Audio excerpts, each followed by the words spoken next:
Assalamu alaikum wa rahmatullahi wa barakatuh, and welcome to another episode of Sapient Thoughts, where we discuss theophilosophical issues, where we refute those arguments of the detractors of Islam, in addition to making our own arguments for the veracity of Islam. Today, inshallah, we're going to be speaking about a very fruitless and frivolous and capricious claim, a weak claim, a ridiculous contention of the highest order. Really, a claim that says that the Qur'an says in chapter number 51, verse number 49, that everything was created in pairs. وَمِن كُلِّ شَيْءٍ خَلَقْنَا زَوْجَيْنِ لَعَلَّكُمْ تَذَكَّرُونَ. And we know of such a thing as asexual reproduction, and therefore this is false. So I don't know whether to stop, roll my eyes, or even try and dignify this thing with the response. But maybe I should, for the satisfaction of those who are a little bit curious. Really and truly, we've said this more than once. The word kull does not necessarily mean every single thing, with the exclusion of nothing in the genus. This is something which we know from the usage of the word kull, which is also used in the Qur'an.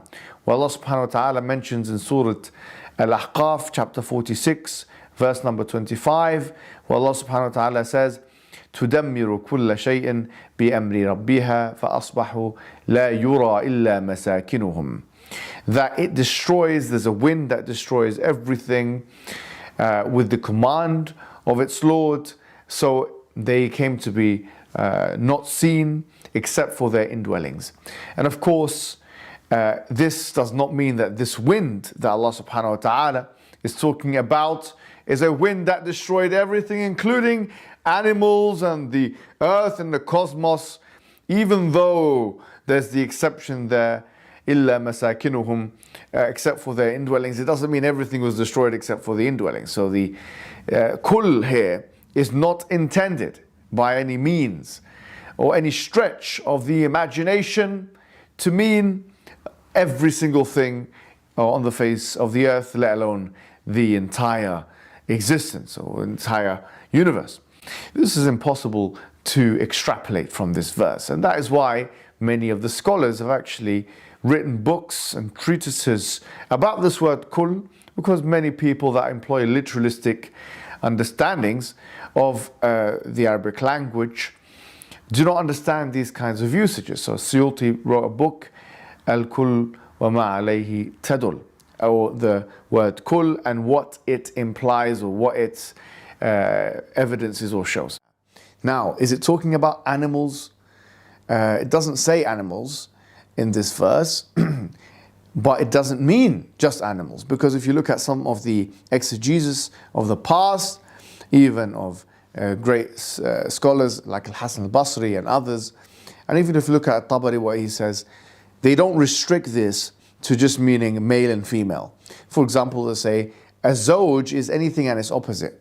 So for example, if you have night, then the opposite will be the day. If you have heaven, the opposite will be the earth, for example, from our perspective, before someone jumps and says, no, this is, just calm down. We're talking about the anthropocentric perspective. Otherwise, it's all meaningless. We're nothing in the universe anyway. So here again, this is a flatly weak and false contention, putting into the Qur'an what they wish was in there and is not in there. So simply to answer this question, the word kull doesn't mean every single thing, and it's not restricted to male and female distinctions. It could be in anything and its opposite, quite frankly, and this is facilitated in the language and understood by the classical exegetes of the time. And I hope this answers the question. Wassalamu alaikum wa rahmatullahi wa barakatuh.